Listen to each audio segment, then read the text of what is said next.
It's been here for about a year at Georgia Tech, a little bit over a year. Transferred over from the University of Virginia, where he spent about 9 years as a professor. Is that right? About 9? 7. 7 to 9, more or less. I joined his lab in 2009, and since then we've been doing amazing work in microvascular modeling, bone tissue engineering, local immunomodulation, and things of that nature. In terms of training, one thing that's really interesting and I both have in common is we went to the greatest university on earth, next to Georgia Tech, University of Maryland, College Park, where he did a math degree. He went on from there to start his PhD at the university, or complete his PhD at the University of Pennsylvania in materials science. And bioengineering. And bioengineering. Yep. Went on to do a postdoctoral fellowship with UNCF Merck at the, I know this, Wistar Institute, That's right? right, There we go. And now he's here at Georgia Tech and is as an associate professor. And today I was going to talk a little bit about the work that we do in lab on therapeutic angiogenesis and bone regeneration with natural synthetic small molecules. So hopefully you enjoy. Thank you. Thank you, Tony, for that very kind introduction.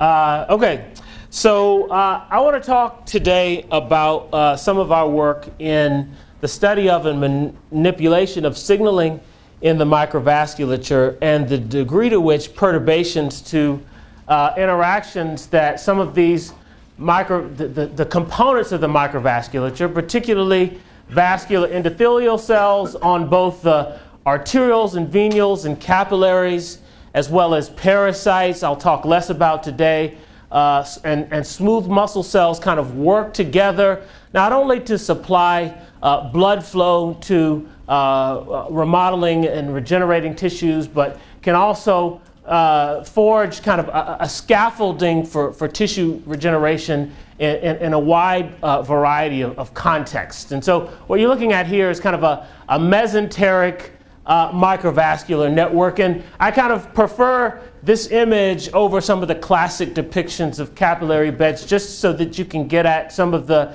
kind of morphological complexity and the sprouting morphogenesis than all of the different cell fates that are being dynamically regulated and as a result of inflammation, as a result of injury, and in the course of wound healing, particularly in bone tissues that hopefully I'll have a chance to talk about.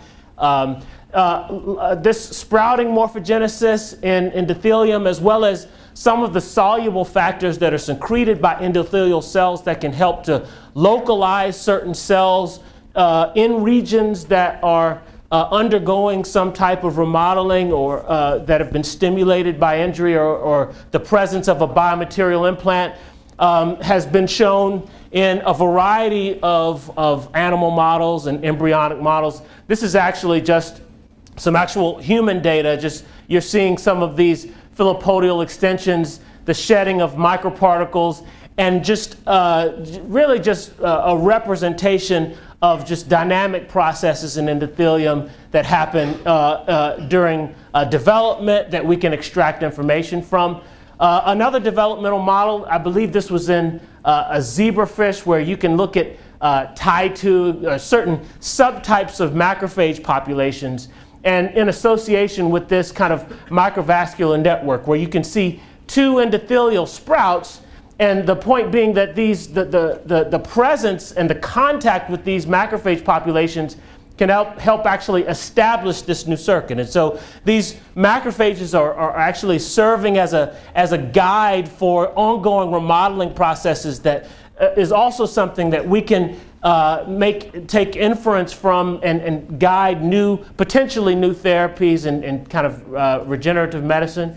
In addition, we have the maturation of networks. This is another picture in a mouse spinal trapezius model, just showing you these parasites in contact with a capillary, part of the processes that are necessary to stabilize this network after all of these complex and dynamic remodeling events, so that you can actually sustain kind of perfusion and function without some of the effects of vascular permeability and inefficiency in the network that could hamper regeneration. And interestingly, for those of us who are interested in cell-based therapies, and particularly stem cells, you know, the stem cells are some believe to mesenchymal adult stem cells or mesenchymal stem cells are some believe to be derived from the microvasculature from these kind of parasite niches. And if you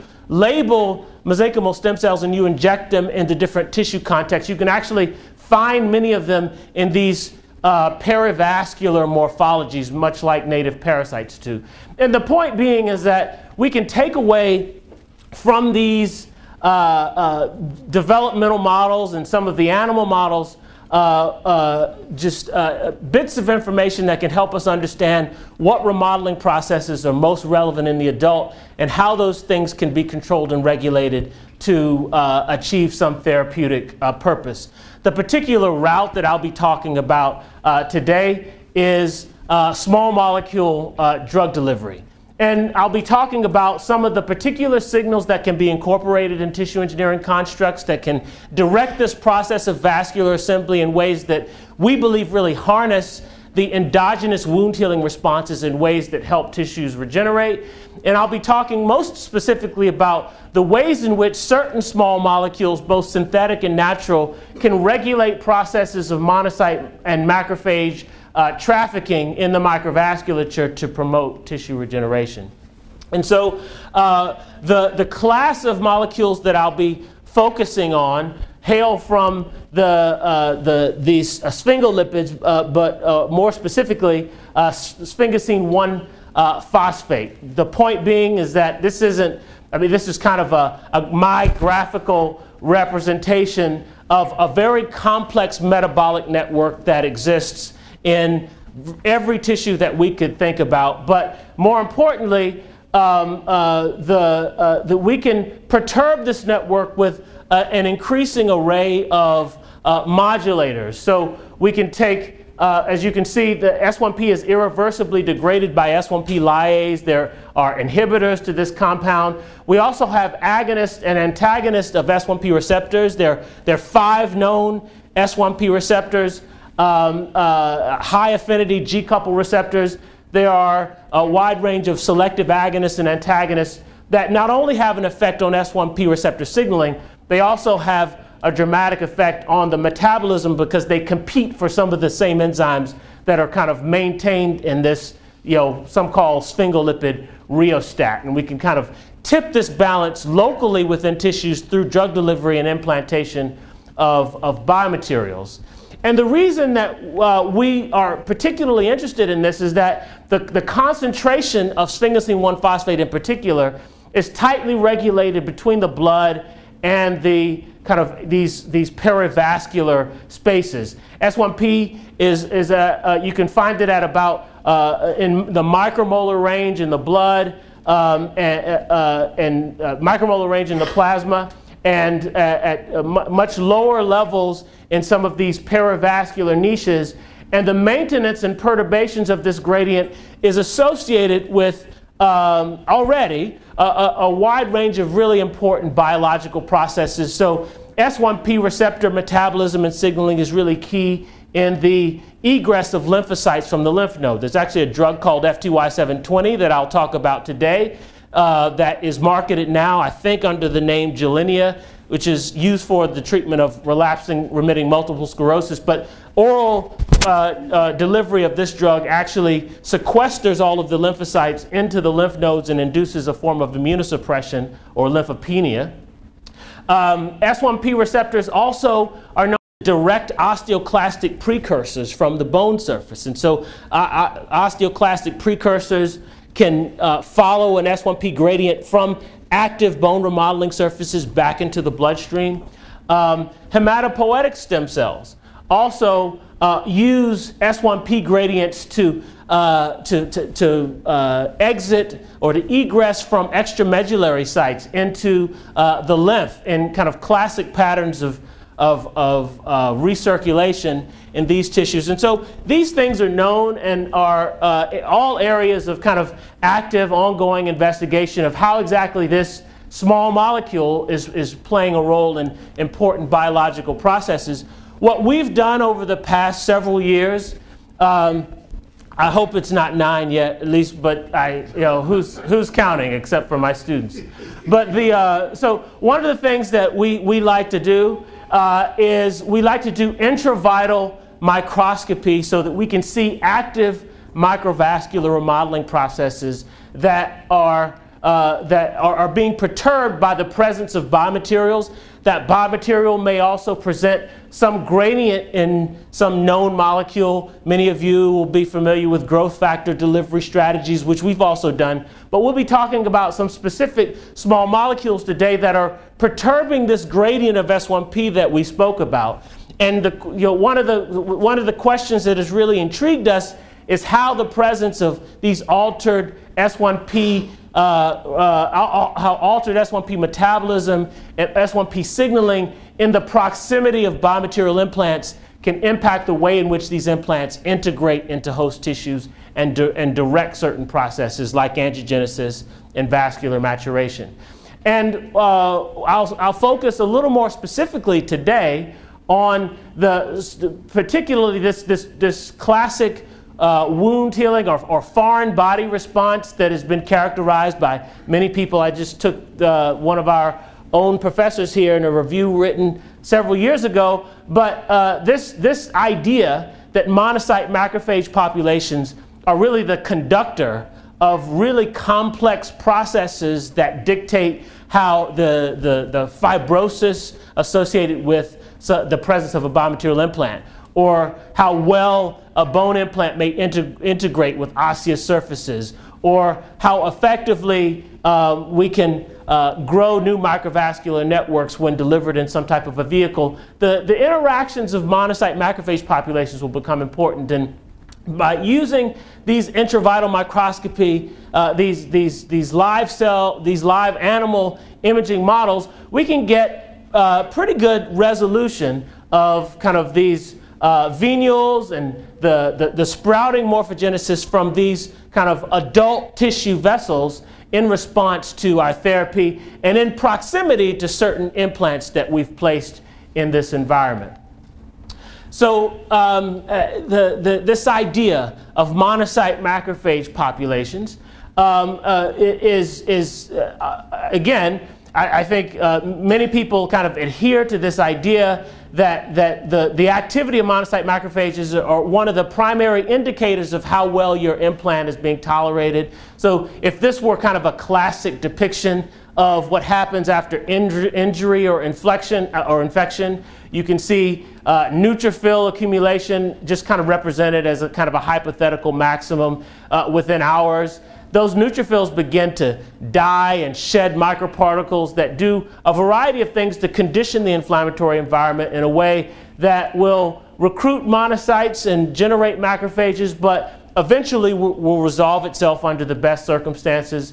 But we also know that one of the classic indicators of a chronic inflammatory stimulus, where in regenerative medicine we would want to avoid, is kind of the persistence of these monocyte macrophage populations in vivo, which has really given inflammation kind of a bad name in biomaterial circles. And you've probably heard this many times now, where there's an increasing appreciation of the fact that inflammation is not simply something that we want to suppress so that we can get to the end of the wound healing cycle. There are actually some components of the inflammatory processes that are very constructive, and that I wouldn't have a hard time convincing many people. But what I'll be talking about today is ways in which we can kind of tap into some of those more constructive and regenerative inflammatory signals by means of S1P signaling. So this slide is kind of a graphical depiction of a whole wide range of data that I'm not going to present in detail today,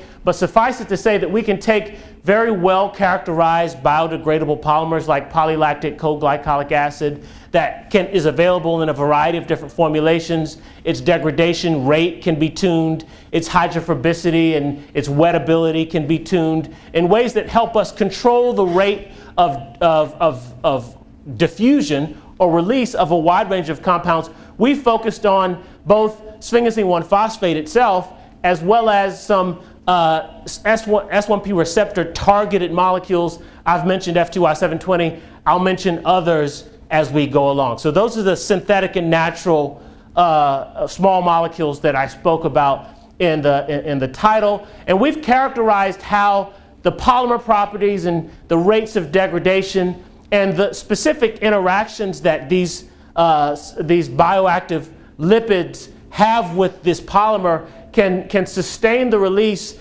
out to days or weeks post-implantation. And so although it's a small molecule, unlike many of the small molecules that you would may be familiar with in terms of drug delivery strategies, you would expect those molecules to be exhausted within hours or days. But we can actually sustain the release of small molecules from very simple polymeric matrices simply by kind of solvent casting and other more conventional forms of encapsulation.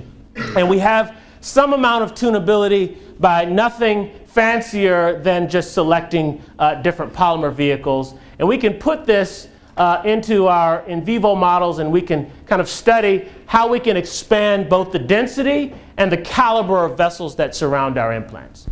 To speak a little more specifically, just to give you a flavor of some of the things we've done without getting into too much detail, if you look at the arteriolar diameter of the arterioles in kind of the peri-implant region, if you release S1P itself in certain concentrations, you can actually get significant increases in the luminal diameter of arterioles that surround your implant. You can do something quite similar by simply encapsulating an S1P lyase. And so the presence of S1P lyase in an implant will prevent the degradation of S1P, and you can actually maintain certain gradients of S1P from your implant in ways that we've also seen as kind of a pro-angiogenic, or more precisely a pro-arteriogenic stimulus, that is to say the growing new or expanding existing arterioles. If you combine the lyase inhibitor with S1P, you can get a suggestively additive effect in the growth response.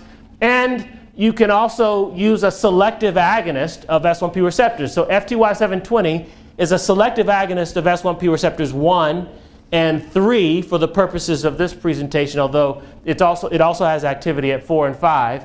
But you can see that because FTY720 has a much longer half-life than S1P, and because it's selective for some of the receptors that I'll show you are more important in this process of microvascular growth and remodeling, you can actually get very robust responses in arteriolar diameter enlargement by the local delivery of S1P receptor targeting drugs that you can measure by this intravital image. You also get, in addition to the arteriolar diameter enlargement, you can actually get expansions in the mean area density of vessels surrounding your implant as well. And these are all things that are kind of therapeutic objectives that we speak of often in the context of tissue engineering. Now, I want to talk today about some of the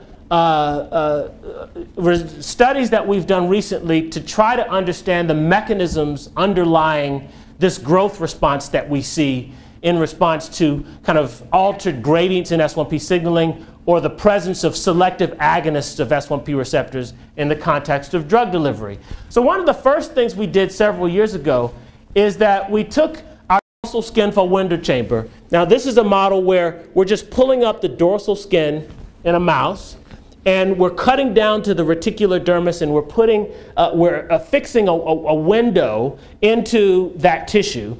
And into that window, we can actually place an implant that presents the gradient in our small molecule. And what we've done here is we wanted to know the presence of the surgery itself is a chronic inflammatory stimulus, right? So how does the inflammatory condition of the tissue impact the ability of your S1P receptor targeting drugs to do its job at growing and stabilizing microvascular growth and expansion?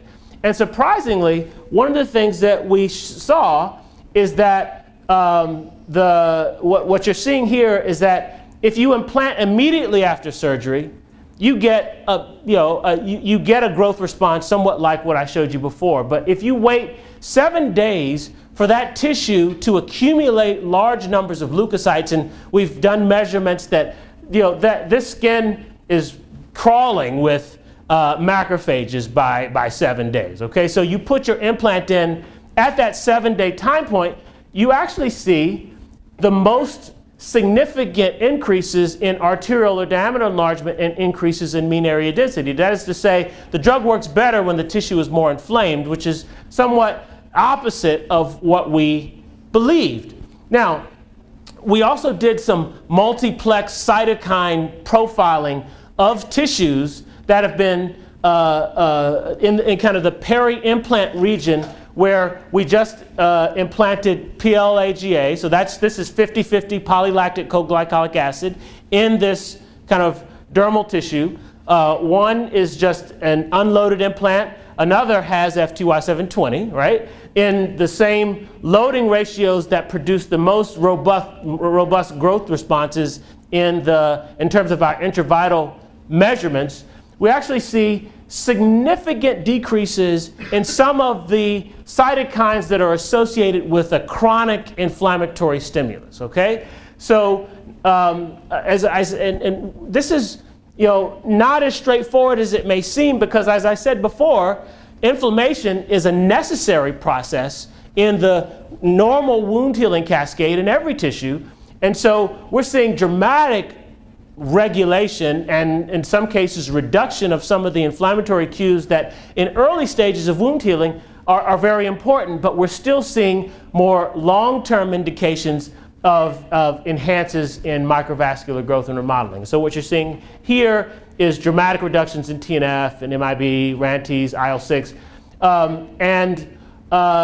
So we wanted to understand what exactly was going on here, right? So why are we seeing both a taming of chronic inflammatory cues in addition to what we consider to be pro-regenerative signals, right? So this is some of the work that my illustrious senior graduate student, Tony Awajadu, has been focused on for the past couple of years. And so for those of you who may not be familiar with this idea, a monocyte is not a monocyte, right? So there are, many believe subsets of monocytes that exist in circulation that can be identified by collections of different markers on their surface. And so what you're seeing here is that certain subsets have been characterized as kind of pro-inflammatory and anti-inflammatory monocyte subsets. That is to say that these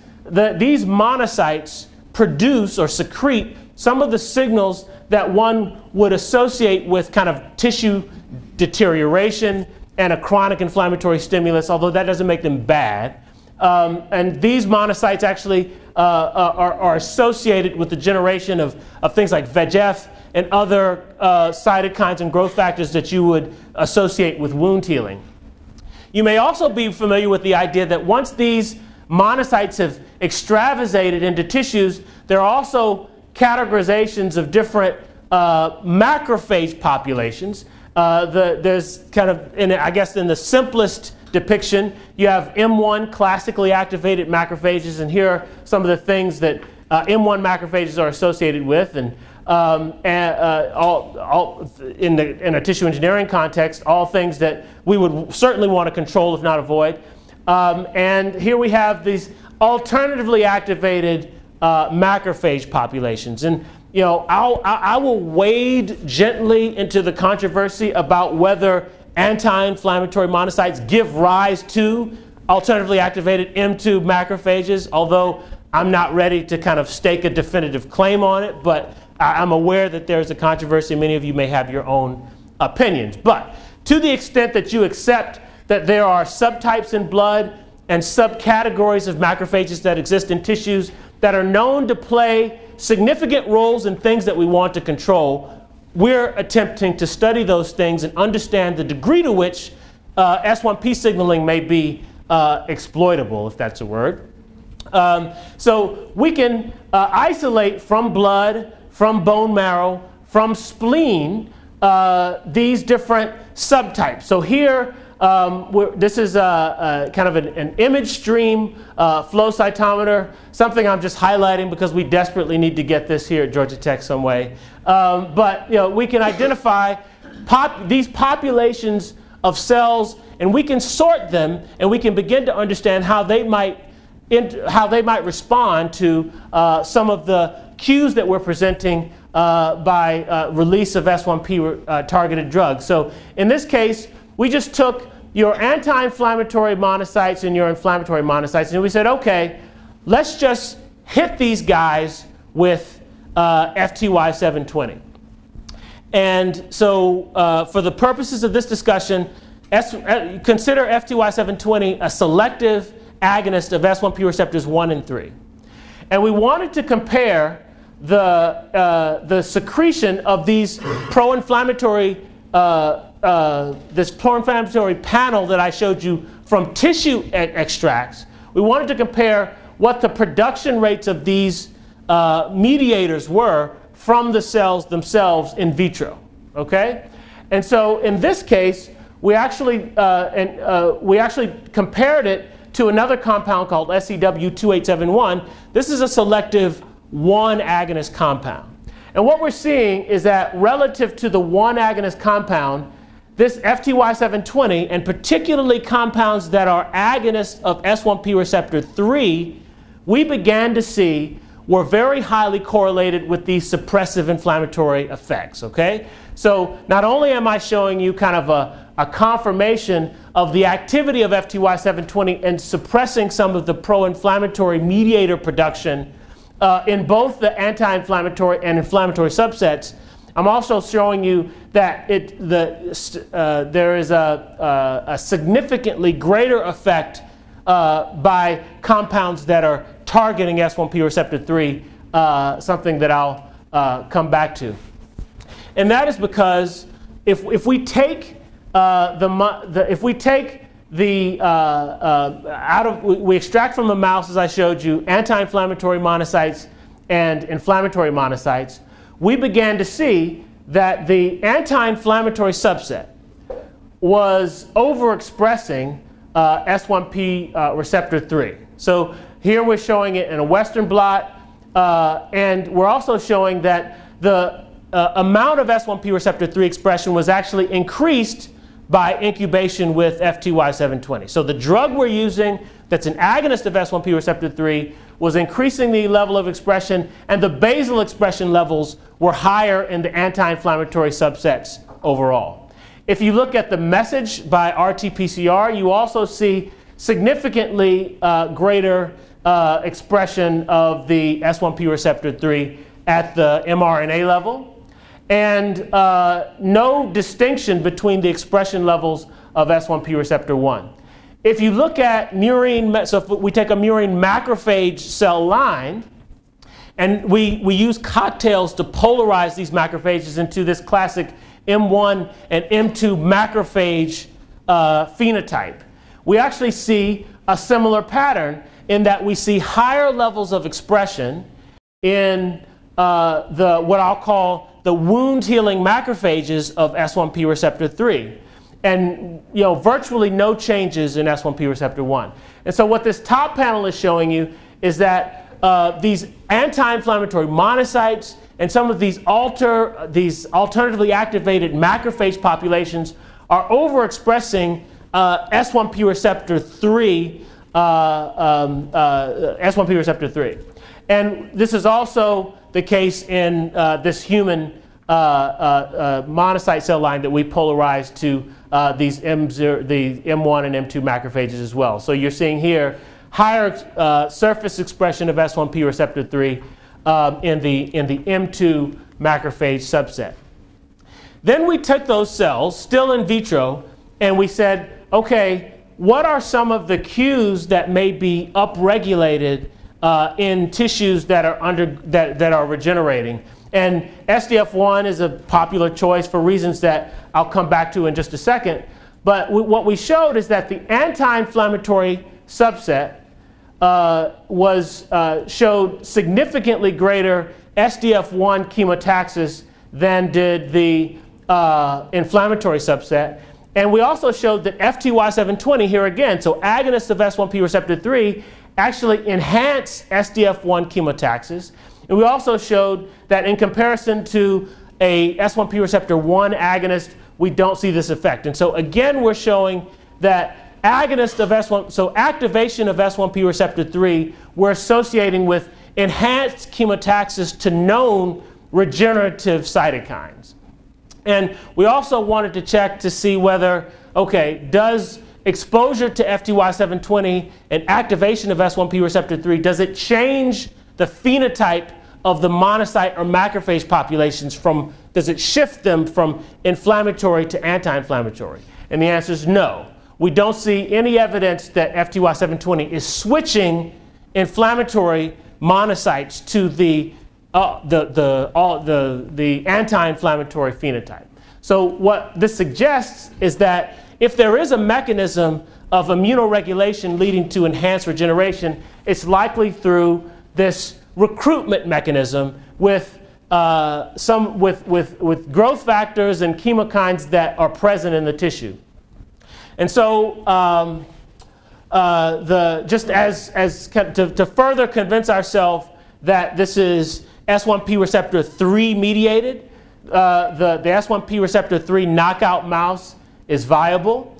And so we took the S1P, we harvested anti-inflammatory monocytes and inflammatory monocytes from S1P receptor 3 knockout animals. And we did the same experiment where we exposed them to an agonist of S1P receptor 3, and we no longer see the increase in SDF chemotaxis. And so that kind of further convinced us that we're really looking at the activation of S1P receptor 3 as a pro-regenerative stimulus.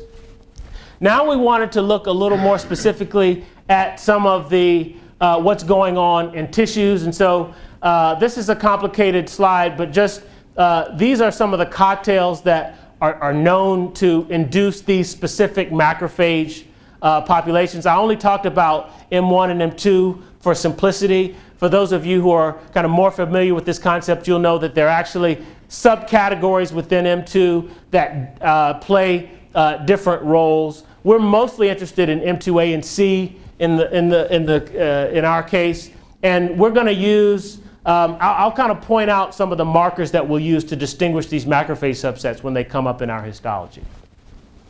Okay, so now, does S1P receptor 3 play a role in the generation of regenerative signals that are present in tissues? And so in this case, we wanted to take endothelial cells, and we did our same multiplex cytokine profile, but in this case, instead of looking at the pro-inflammatory cytokines, we actually looked at a collection of what we considered to be pro-regenerative cytokines. And again, we see significant increases in the generation of pro-regenerative growth factors and chemokines by the activation of S1P receptor 3. Now, why do we think it's S1P receptor 3? Because we compare it to an S1P receptor 1 agonist compound, and we don't see this same regenerative effect.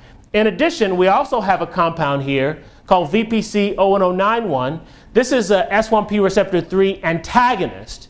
And so for this one, we did an ELISA for SDF1, and we showed that the pharmacological inhibition of S1P receptor 3 dramatically reduced the production of SDF1 itself from endothelial cells. And so what we believe is that by releasing compounds that are targeting S1P receptor 3 and activating them in tissues, we are increasing the production of pro-regenerative cues and increasing the sensitivity of wound-healing macrophages and anti-inflammatory monocyte subsets to those cues. And so we're harnessing inflammation in ways that we think can promote regeneration. And to prove that, we went back to our intravital microscopy model. And in this case, we took CX3CR1 EGFP mice. And so 90% of the monocytes are constitutively labeled in this green mouse here. And so, and if you look at, I dare not show movies right now because I felt like I was having bad luck this morning. Sorry, but you'll have to trust me that we have a variety of intravital assessments or real-time tracking of these CX3CR1 high cells that are associated with the anti-inflammatory subset. And what we see is although we see an overall reduction in total numbers of leukocytes, particularly monocytes, that are flowing, rolling, and adherent when we are delivering FTY720, if you look at the mean fluorescence intensity of cells that are being recruited, this is, I think, 1 hour, and this is 24 hours. By 24 hours in vivo, the mean fluorescence intensity of CX3CR1 per cell is significantly higher in the cases where we've delivered FTY720. And so what we believe is this is evidence that we're actually selectively recruiting anti-inflammatory subsets from the circulation into these cutaneous tissues. And if you look at, if you use a whole slew of markers, so CX3CR1 is one of the accepted markers of that allow distinctions of anti-inflammatory and inflammatory monocyte subsets. If you do combinations of markers, some of which I kind of outlined in a previous slide, you actually do see suggestive increases in the anti-inflammatory subsets in response to FTY720 and reductions in the inflammatory subsets. Okay? And if you do histology, and so these are histological sections of the dorsal skin that's been either of the peri-implant region of where we just have PLGA or PLGA releasing FTY720. This MHC2 is kind of a classic M1 marker, and what we see is you're seeing more positive staining for macrophages that are expressing some of these M1 kind of classically inflammatory markers in the case where we just have PLAGA, and lower levels when we use FTY720. Conversely, CD206 is an M2, particularly an M2A and an M2C macrophage marker. You actually see significantly more staining in the cases where we're releasing FTY720. And so we think that this regulation or this selective recruitment of these anti-inflammatory monocytes is at least correlated with the increased infiltration or differentiation of wound healing or or alternatively activated macrophages.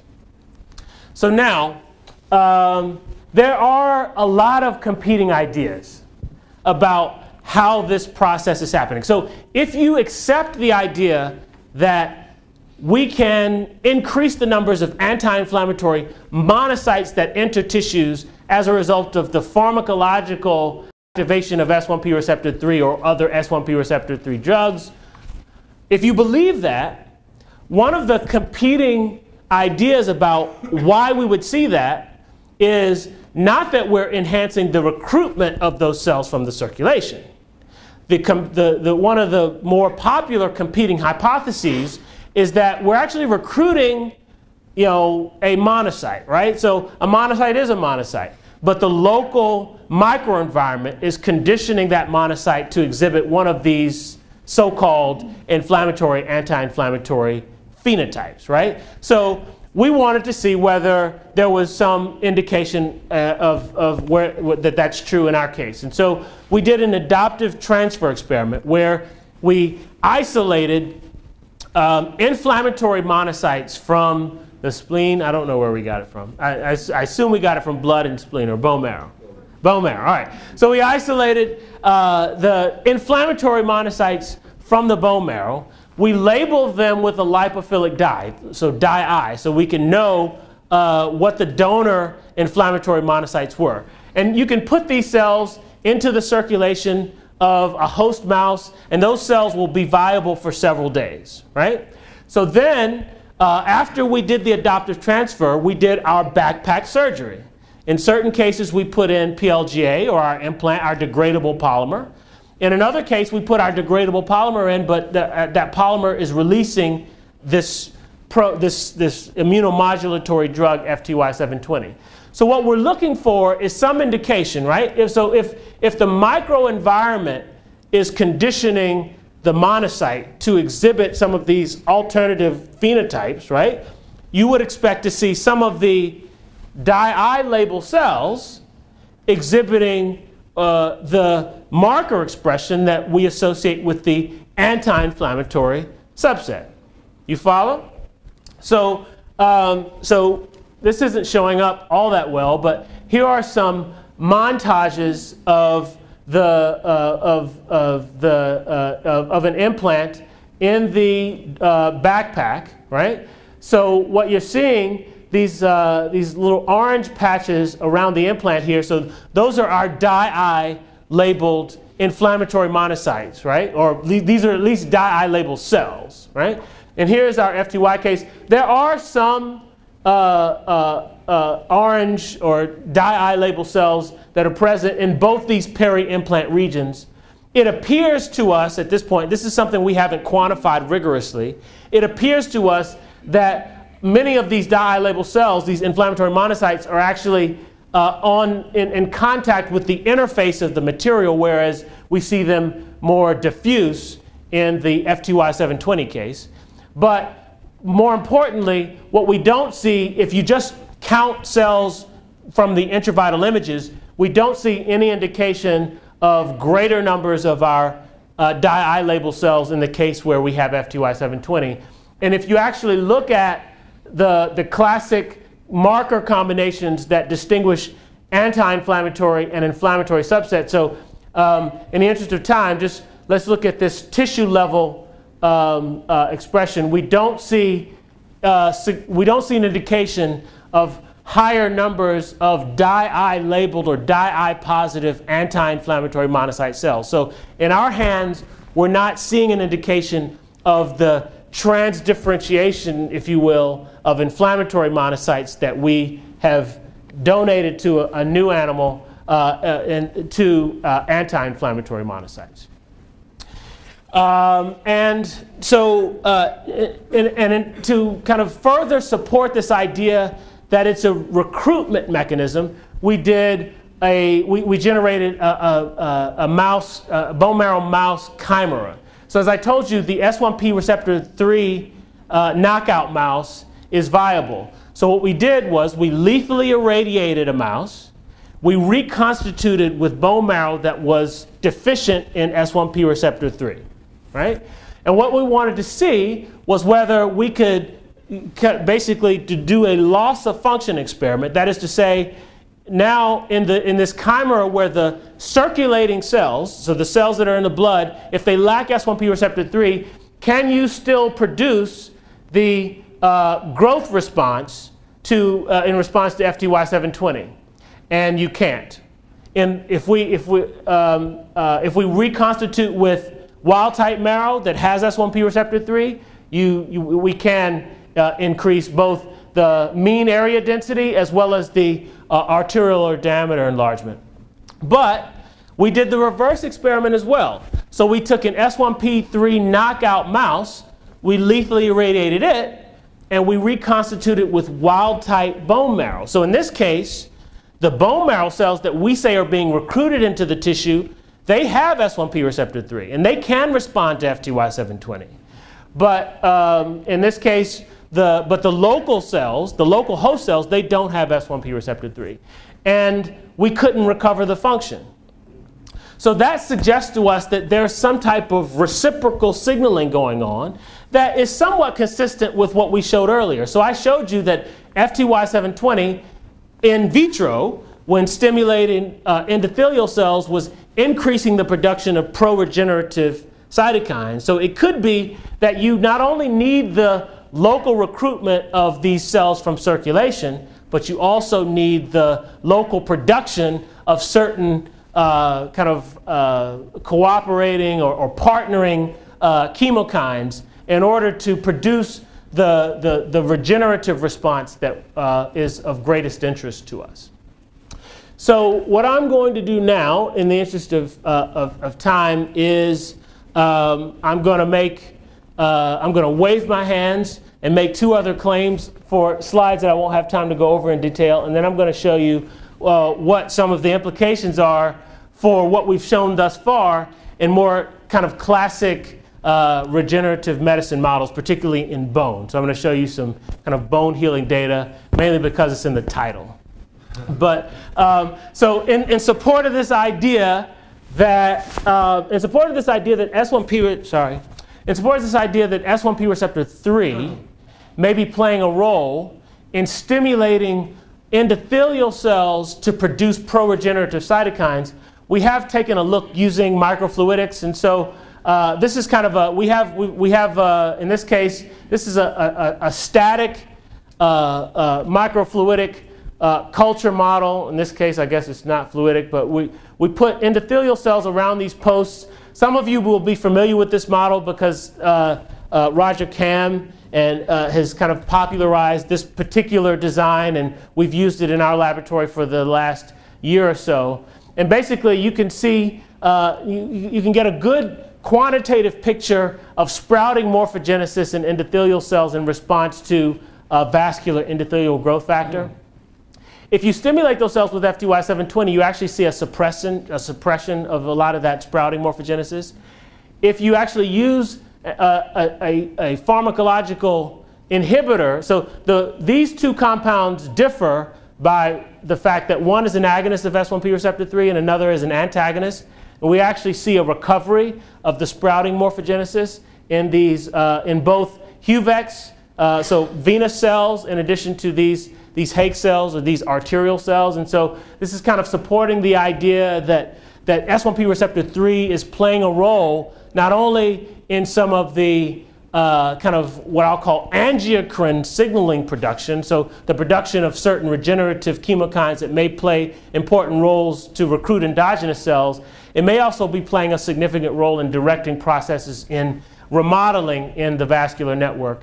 We see actually quite a similar story when we induce the sprouting by underflow. So both static VEGF stimulation in addition to kind of flow stimulated endothelial sprouting in this particular model suggests that S1P receptor 3 is also playing a role in the sprouting morphogenesis and it's very likely the production of certain angiocrine-like stimulus or soluble factors from the endothelial cells. So I'm not going to develop that quite as much. So the one thing that I think ties this story together that I did want to touch on is so how exactly is it? Where are these anti-inflammatory cells going? And what about these gradients that I talked about before, right? I mean, are the cells really seeing a local gradient that can localize them to important regions in some type of perturbed tissue? So I'm using a different model now. So this is a mouse spinotrapezius assay. So this is a back stabilizer muscle in a mouse. We're not taking intravital images anymore. We're actually taking these whole mounted sections out. But the real advantage here is that we can take we can see this whole microvascular network without the need to do any kind of histology.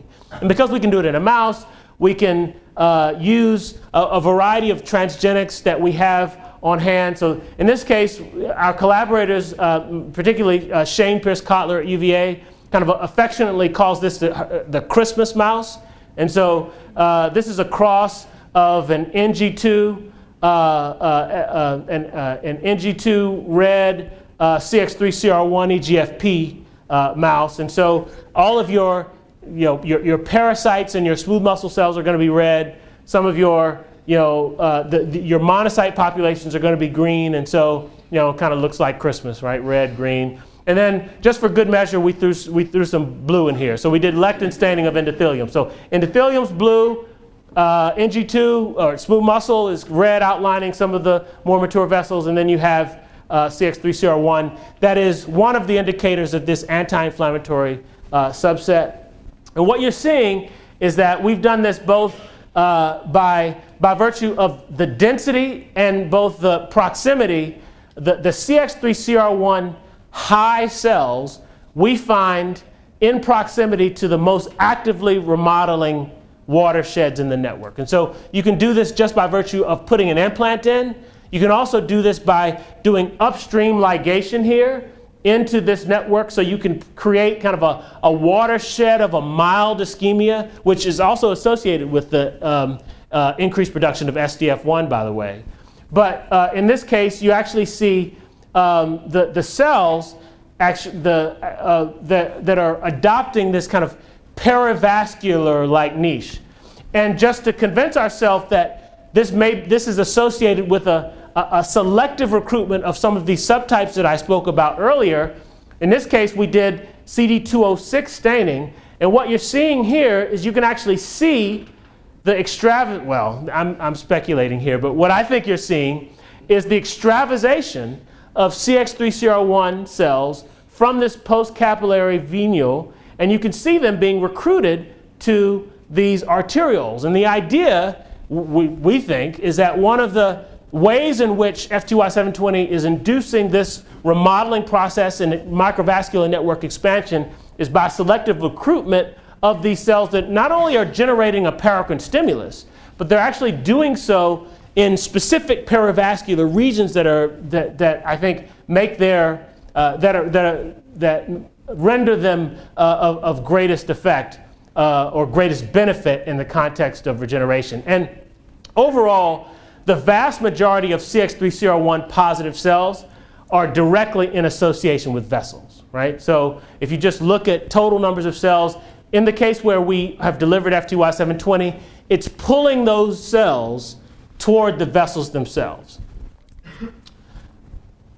All right, Manu will like this. We did a model, and the model's very stable. And the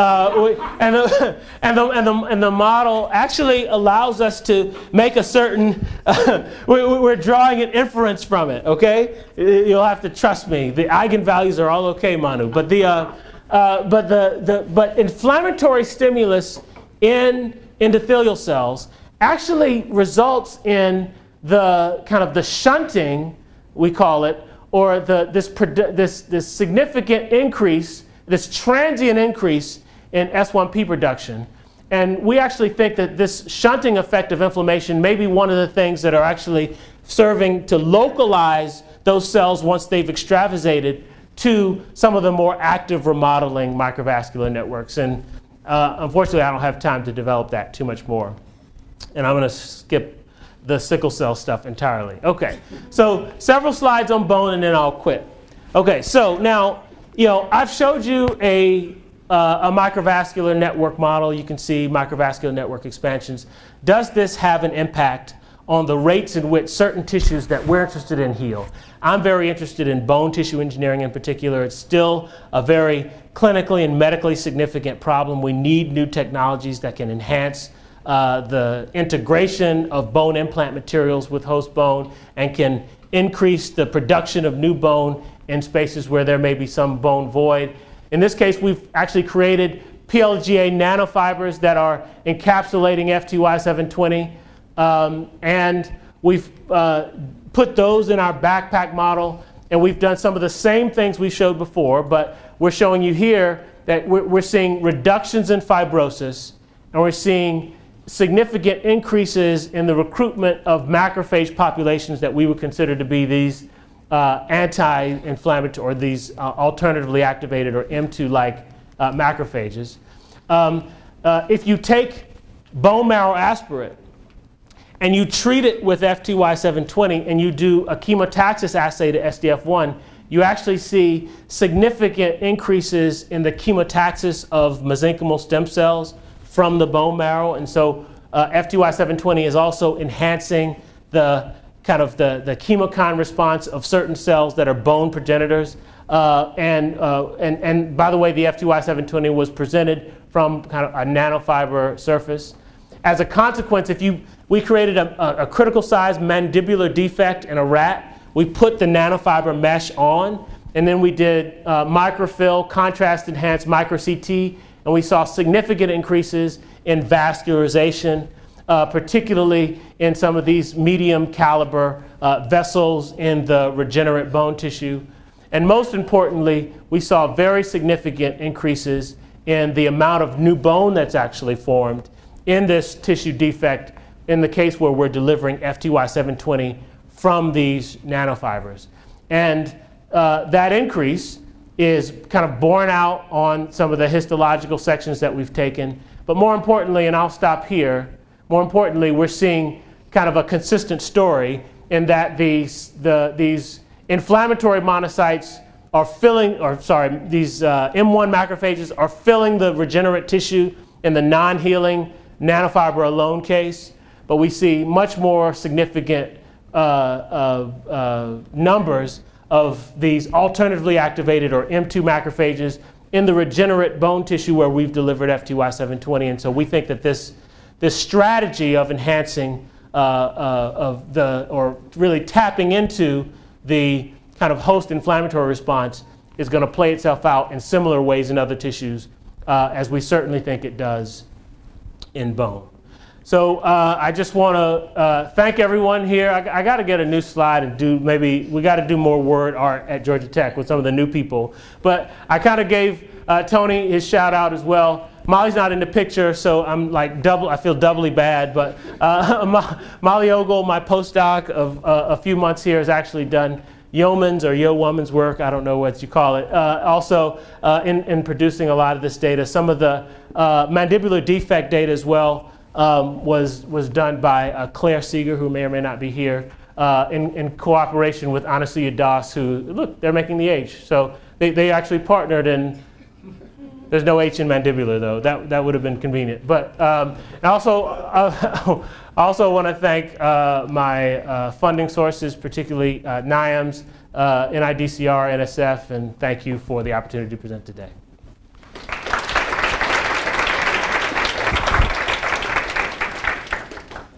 All right, we can open up for some questions, if there are any.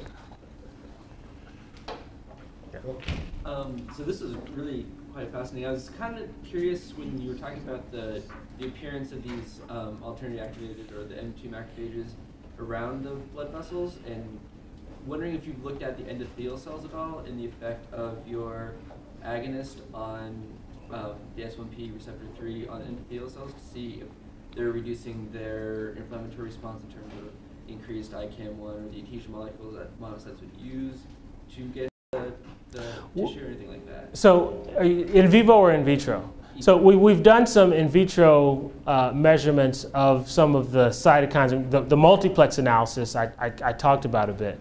I feel like we may have tried adhesion markers at one point, but I don't think we saw any kind of differential regulation that I'm aware of. So, I mean, it's an area of kind of ongoing investigation for us, but we haven't done any in vivo staining for any of those markers or anything like that yet, or at least nothing that's worked. Okay. And if I say that, it really didn't work, because I hate those words in my lab. Anyway.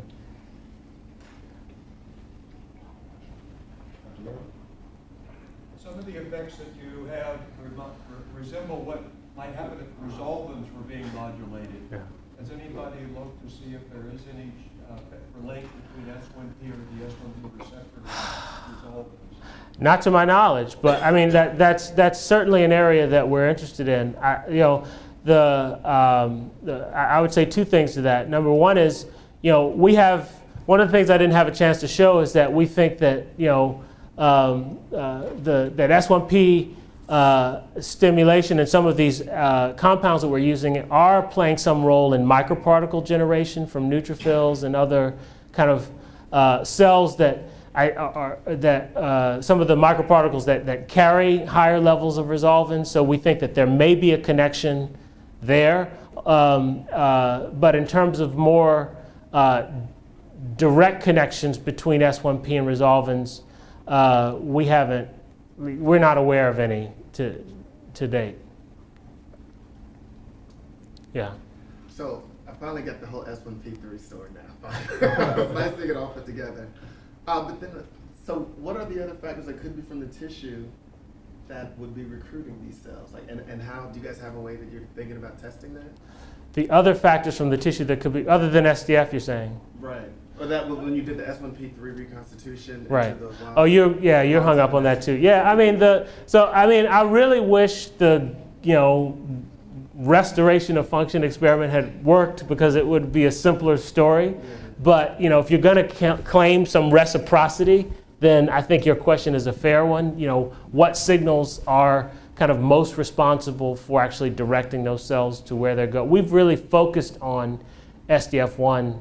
CXCR4 SDF1 right now, and Well, do you think there's any, because the S1P3 mouse was kind of grown without S1P3, do you think there's been any kind of adaptive circuitry that's been changed such that even when you put in wild type, they don't have the other things in place? Yeah, I mean, as far as I know, the S1P3 mouse doesn't have a phenotype that we know about. Slightly reduced bone density, but no other phenotype. Yeah. So, but I mean, it's very. I mean, as you know, we have interest in hematopoietic stem cells. So, I mean, so to make a long story short, what we think is that S1P3 is playing a significant role in maintaining the hematopoietic stem cell niche. When you knock it out, you see higher numbers of SCA1 and LSK cells in the blood, and you can inhibit it pharmacologically. You can mobilize more hematopoietic stem cells into blood. So, I mean, I think that, to the extent that FTY720 is regulating a microenvironmental niche involving multiple cells and factors, certainly these localization cues to a vascular niche, at least in the hematopoietic stem cell context, S1P receptor 3 is playing a significant role. Most of what we've done is really focused on CX3CR4, but in terms of any kind of adaptive responses in the absence of S1P receptor 3, we haven't really seen anything. Yeah.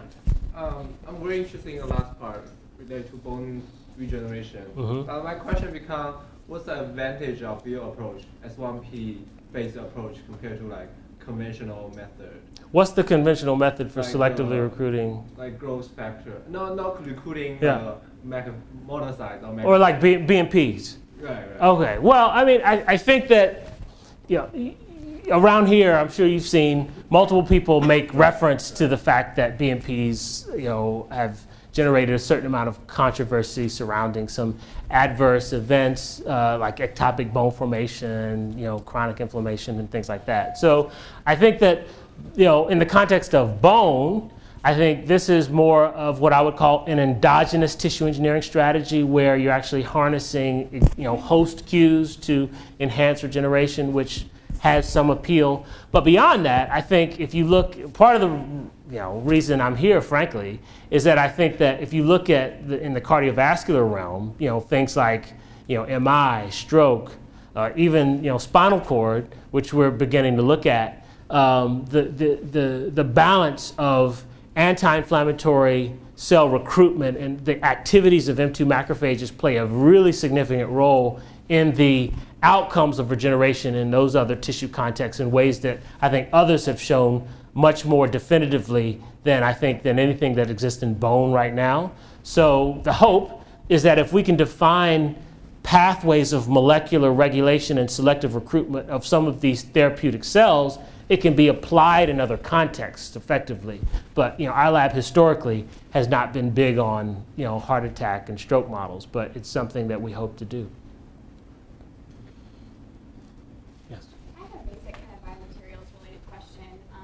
You mentioned earlier that you could tune the wettability and hydrophobicity of the PLGA, and then you show that image at the end with your nanofiber meshes, different kind of contact angles. Yeah. I'm wondering if you have what your thoughts are on designing a biomaterial, how wettability will affect this. Well, so it's interesting. Like all the questions are like my last 6 slides that I flew over. But what we were attempting to show with the contact angle measurements is this idea that S1P is kind of amphiphilic. So you've got this polar head, right? And some of the S1P drugs as well kind of have this polar head. And our belief was that PLGA is going to be largely hydrophobic.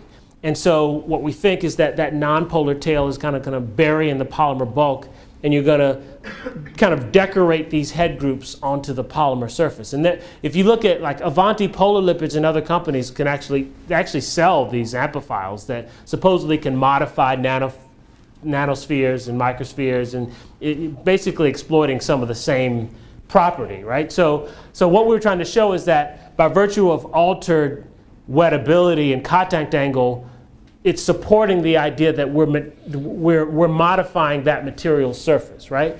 What we haven't showed is that the orientation of FTY's presentation and or its modification of biomaterial surfaces itself is having a direct effect on cells that come in contact with that implant. Although I think, as your question suggests, that is quite possible. But to date, we've really just focused on the idea that we're getting and sustaining a diffusive gradient of FTY that is altering these recruitment events. But I think that, but that's certainly an area that we are continuing to look at.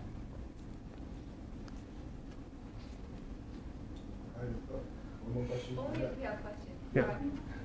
So I have a question on the last slide. The voluntary task wondering, so recruitment of anti-inflammatory macrophages or monocytes increase the bone regeneration. Yeah. So I was wondering, is the main mechanism increasing bone turnover, or is it angiogenesis, and also, do you know whether osteoclast precursor is M1 or M2? All right, so, all right. So the answer is I don't know. So FTY is going to reduce osteoclastic activity. So part of what we are seeing could be a result of just, less bone resorption, right? FTY is going to enhance microvascular growth and remodeling. Angiogenesis is going to support the growth of new bone. FTY is going to enhance the recruitment of bone progenitor cells from the local microenvironment and from the circulation, presumably, because other cells have S1P receptor 3 in work I didn't have a chance to show you. So,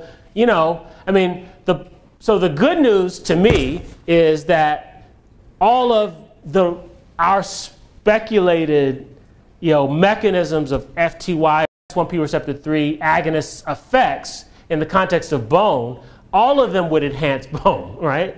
Bone formation, which is one of our goals.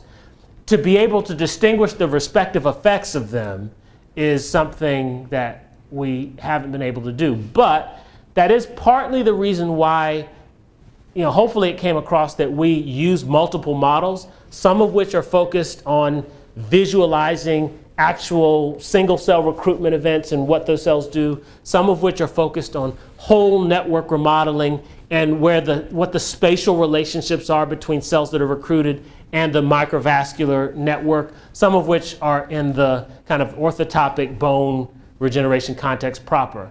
And what we're trying to do is we're trying to make inferences based on the preponderance of the evidence that emerges from looking at it in all those different ways.